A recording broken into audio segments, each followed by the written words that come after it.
Hey everybody, thanks for watching. I want to use this brief video to introduce the multi-frame theory.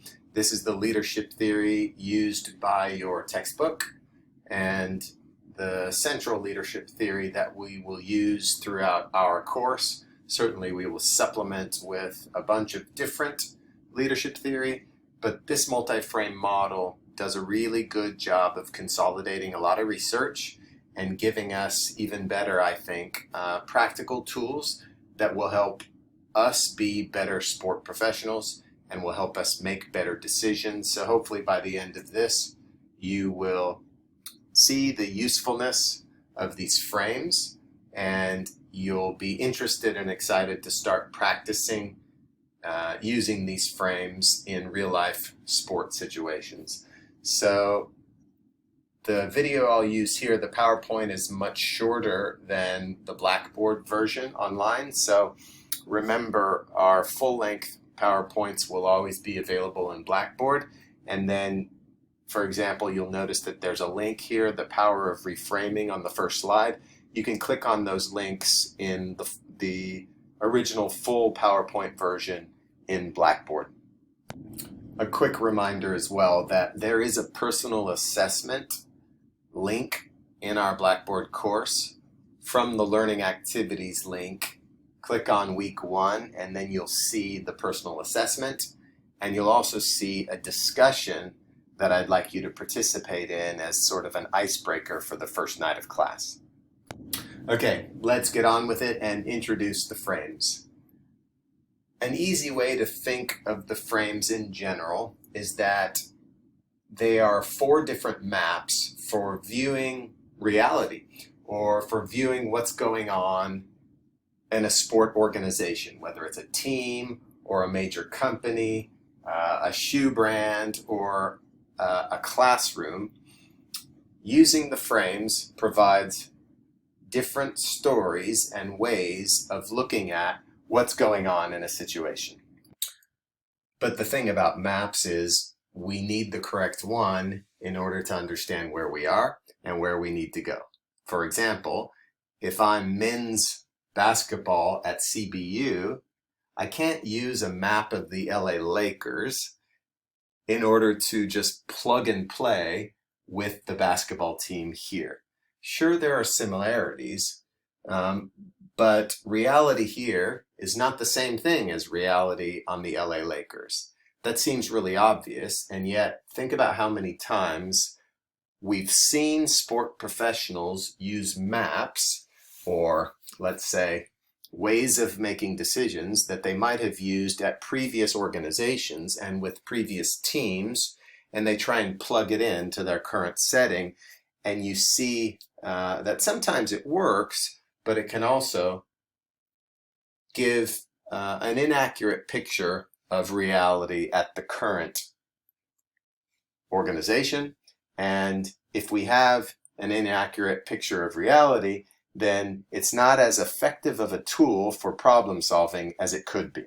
So then a frame in one sense can be seen as a window, kind of a unique way of seeing things in a certain way, but yet it's also a tool where leaders, if they want to be effective, need to understand how to use the right tool or tools and when to use it in order to accomplish the goals of the team and to work through a problem to get at the best decision. Let's go through a couple of fun examples that give us an idea that these mental maps that we use to see reality aren't always as accurate as we think.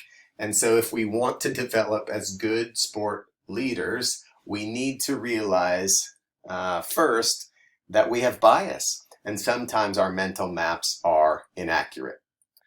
Okay, so many of you probably remember this dress on the internet a few years ago, and a little bit of controversy over which colors the dress actually was.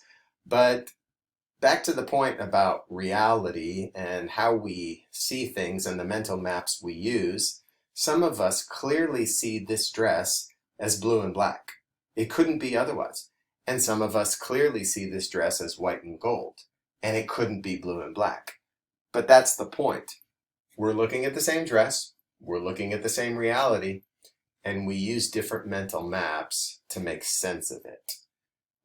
So the point of multi-frame leadership theory is that we need to be able to be flexible in seeing reality. So in the case of this dress, my psychology friends tell me that you can see it either way in terms of how your nervous system and your visual nerve and, you can process this stimulus neurophysiologically in different ways. In short, you can see blue and black or white and gold. So while in this case, the dress is actually blue and black, psychologists and neurophysiologists will tell you that our brains can process the dress in both ways. Depending on how the neurons work together and how we create a picture of this dress, we can see it in both ways, and in fact, people do. So those who are still convinced it's white and gold, it's okay. You're not wrong, and the blue and black people aren't right necessarily neurophysiologically. It's just the way the lighting works and the way our eyes get tricked. But again, it provides a good example and a lesson for how sometimes what we think we see isn't always real, isn't always the best way of viewing what's going on. And if we proceed toward making a decision as a leader with mistaken information, then we could really mess up. So then let's move to a sport example. Basketball fans, let's stick with basketball a little bit today. You remember a couple years ago in the 2018 playoffs between the Golden State Warriors and the Houston Rockets, James Harden, a fantastic player, started to get noticed for some of the ways he was drawing fouls. So if you were a Houston Rockets fan, you would look at these images and say, hey, Klay Thompson is coming out, he's smacking him on the elbow, he's fouling him every time. If you're a Golden State Warrior fan, you'd laugh and say, are you kidding me? Like, Harden is practically doing a V-shape winging motion and just totally purposely drawing the foul. And in fact, he could be called for an offensive foul against Thompson. But let's say you're not a fan. Let's say you're an NBA official. You don't have the luxury of just winging it and saying, it's definitely a foul, or it's definitely not. You need to make a real-time decision that impacts both teams, and hopefully you want to gather enough information to make sure that you're seeing what's going on accurately so that you can solve the problem and enable both teams to accomplish what it is they want to accomplish, or at least not stand in the way, which is what we never want officials to do, is get in the way of the action itself through their decision making. So hopefully in the previous two examples, you've seen that reality can sometimes be tricky. And as sport leaders, we need to understand that we approach everyday life through certain mental maps. We tend to see things in certain ways. So the whole point of multi-frame theory is to recognize our own bias, to recognize that there are different ways of viewing the world, and to recognize that each frame or mental map has strengths and limitations. So our job as effective leaders is to become flexible, is to work through different ways of viewing the same potential problem, and to realize that there is no standard or cookie cutter way to solve every problem. So at the end of chapter 1, I think it is, there was this good example of artistry with the frames where there's a dinner party and a robber walks in and wants to rob a bunch of the guests, and the host of the wine party basically thinks quickly and creatively, offers the robber a glass of the wine. He says, man, it's legit, it's really good wine, why don't you join us? We're having a good conversation. And the robber hangs out with them for a while. So the host de-escalates the situation by his willingness to see things from multiple perspectives and maybe even get over his obvious bias to frame the situation as very dangerous and even work through a solution that worked out for everybody involved. All right, so let's talk through the frames specifically. What are they? Brass tacks sort of stuff. When we think of these mental maps that we make and the need to work through different ways of viewing things, here's 4 key words that kind of bring together and synthesize the frames. Structure equals the structural frame. People equals the human resource frame. Politics equals the political frame. And symbols equals the symbolic frame. So those are the 4 frames that your authors say will help you become better able to see reality for what it is and to work through realistic options for solving problems and to lead effectively and manage people well to make them happy and to accomplish the goals that the organization has. So these next 2 slides, you really should just memorize and commit to understanding the details that are on it. And specifically, though, to realize that each of these 4 frames is trying to tell a story about what's going on in organizational life. And the stories are different, but when you work through them and take them all together, they can give you a whole picture of what's going on. So let's just start with the structural frame. The structural frame tells a story about organizations, and it says basically that an organization or a team is a factory. It's a machine. Basically, its end goal is to be productive. So all the different parts of an organization should be in good working order, right? And the links between these parts should mesh and they should be integrated instead of clashing and bumping into each other and being inefficient. And if they mesh well and if they're efficient, then we accomplish the goal of efficiency. So when a leader is viewing reality through the structural frame, their basic challenge is to align their team structure to the environment in which they exist. So my earlier example, the CBU Lancers need to align all of their team dynamics, their practice schedule, their communication, their culture, their equipment, according to the environment in which they exist. And the basic image of a leader who's operating well in the structural frame is that they're an analyst and an architect. So they analyze the environment and then basically they design the team structure in order to make the team efficient in accomplishing its goals and in accomplishing its purpose. By contrast, if we look at the human resource frame, this frame is a mental map that sees reality, or let's say, that sees the team or the organization as a family.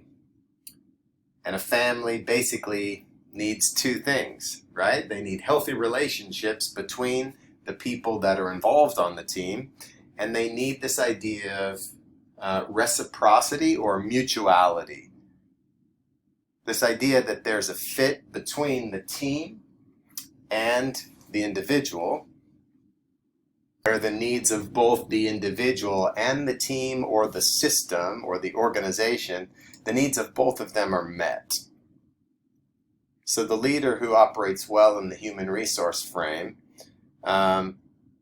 is a servant first, who is willing to put the needs of others before their own needs, but they're also a catalyst.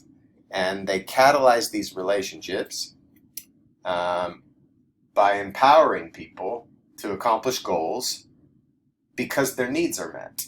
So as basic human psychology tells us that when people's needs are met and they feel satisfied, they're more likely to be productive and give the team or the organization what it wants in terms of accomplishing goals.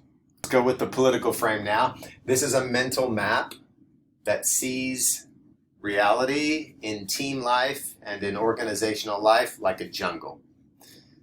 So this can be one of the more controversial frames to operate in because people are suspicious of politics, right? People are skeptical about using power, unless, of course, this comes naturally for us, and then we use power all the time, and hopefully people are telling us when we might not be using power ethically or effectively. But the point of seeing team life and organizational life in a political way is to realize that most decisions involve sharing scarce resources. There's not enough money to go around. So the effective political leader realizes this, and they become an advocate. So the coach becomes an advocate for the team and on behalf of the team, where they negotiate with their equals and with those people who supervise them and who are above them. They negotiate and fight on behalf of their team in order to secure resources and accomplish the goals that they have for the team. And the final mental map that leaders need to become familiar with is to view reality through the symbolic frame. So the symbolic frame views an organization almost in sacred ways. So the organization becomes a temple, kind of a religious place, or a theater. And in both cases, the idea is similar. Organizational life is drama, and people within sports teams and within athletics departments and even within Nike, they're always engaged in acting out a drama. And they act out this drama through rituals and ceremonies and by telling stories about heroes or team captains who have come before them, who led the organization toward victory when no one gave them a chance. The idea, though, is that these dramatic processes lead to meaning and they inspire people. So when I'm seeing the team from a symbolic perspective, I recognize that people need meaning and that people want to experience faith and even beauty when they come to work, whether that work is playing for a team, a sports team, or teaching, or being the director of marketing or an equipment manager.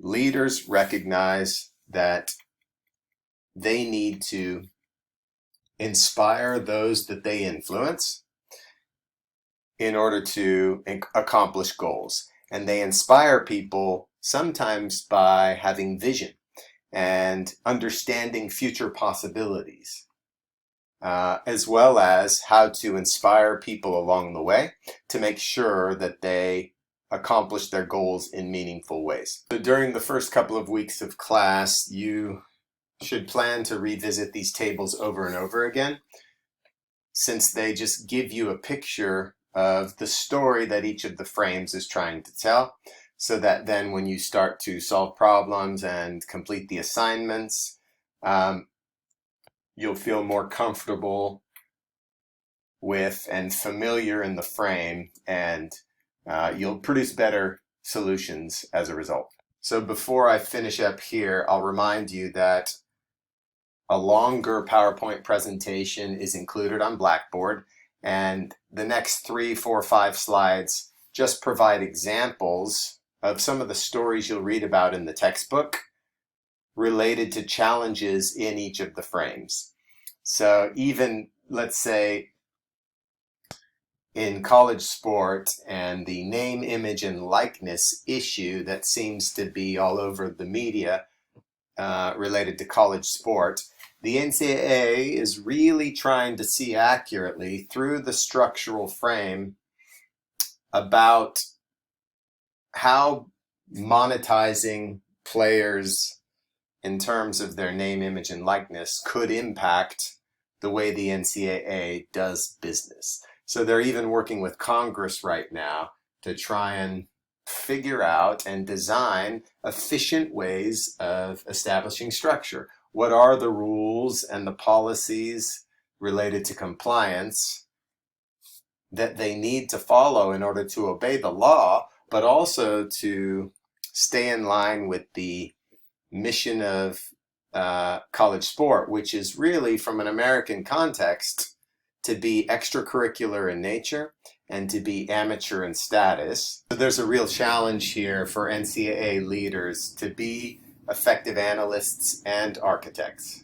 As you get into your textbook, just remember that step number one is realizing that there are multiple ways of viewing organizational life, and that we have to be able to see reality from different perspectives in order to work through options.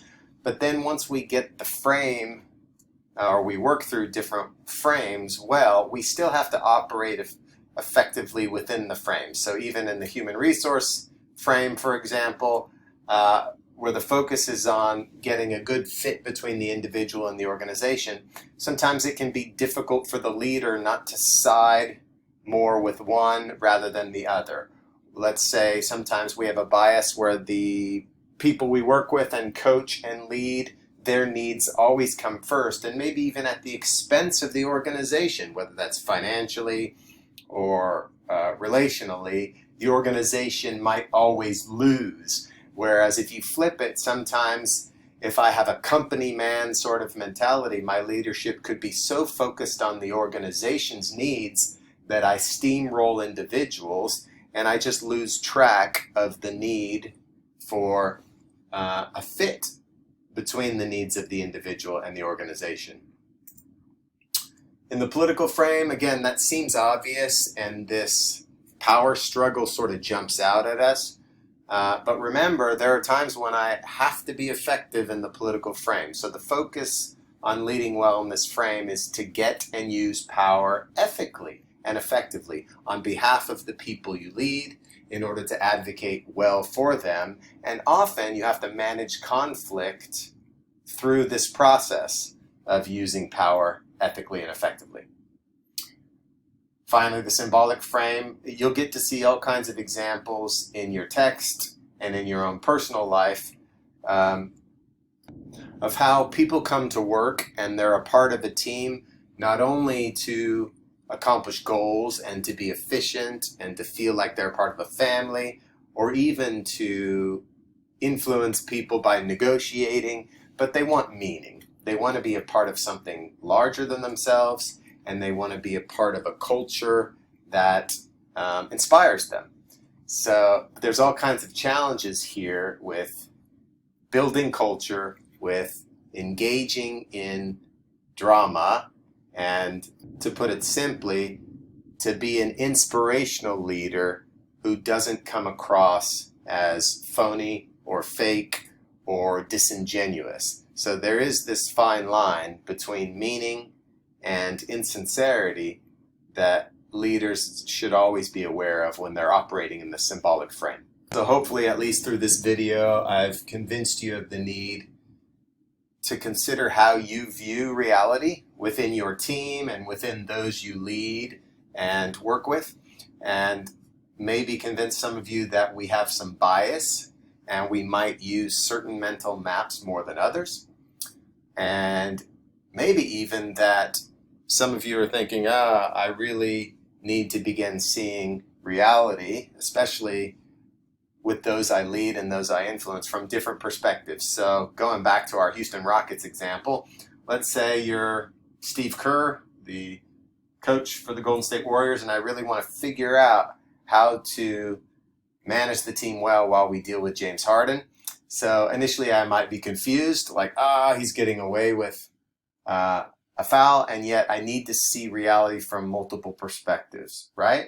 I need to work through the structural frame and see what types of changes do I need to make in the defense? What types of personnel changes do I need to make? Because if I just stay, let's say, in a political frame as Steve Kerr, I might be confused and frustrated that, hey, the refs aren't really advocating for my players. They're letting Harden get away with stuff. So if I'm only viewing, this coaching situation from a political standpoint, I might feel the need to strongly advocate for Klay Thompson right away, and I might start screaming at the official from the sideline, and that may work or it may not work. The point is, if I see it politically and I want to speak up for the player, I have to risk being wrong if I only stop at the political frame.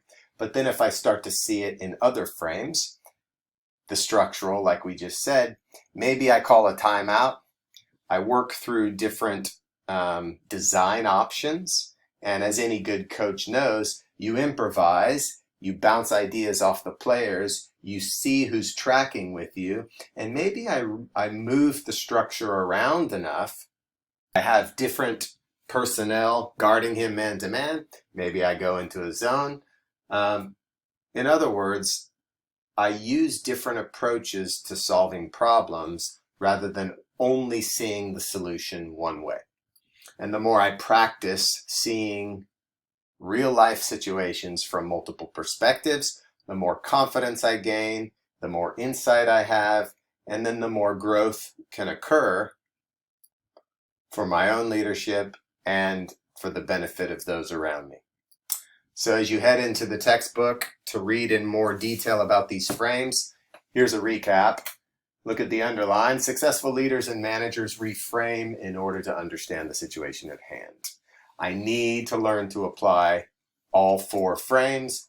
I need to shuffle them around in my brain in real time, realizing that it's not about getting to the right answer, but instead it's about learning that when these 4 frames work together, they give me a whole picture of what's going on. And once I have a whole picture, I'm better able to come up with options, and I'm better able to choose solutions that will really make a difference in accomplishing the goals and addressing problems, especially as life just gets more complex.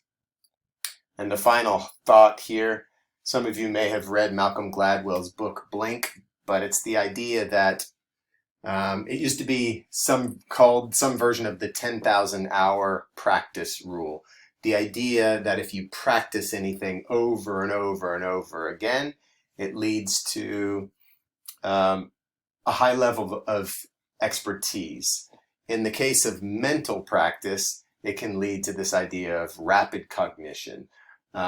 So the leader who practices multi-frame flexibility and artistry, as your book says, will increase their capacity to quickly and accurately size up situations.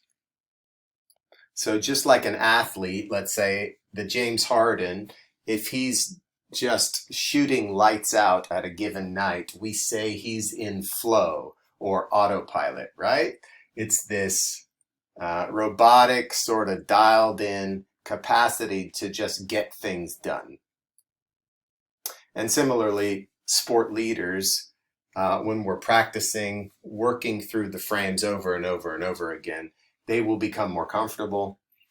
They will even become more automatic, and I'll be able to process things in real time and work out solutions, maybe even in unique ways that my normal default frames and default assumptions wouldn't allow. Thanks for hanging in there. We did it in under 30 minutes, and now you get to go into the textbook, read more deeply on each of the frames, and then participate in the learning activities on Blackboard. And then I'll see you in class on Tuesday night, where we can interact a little bit more in a live setting about some of these examples. So that's all for this introduction to multi-frame theory.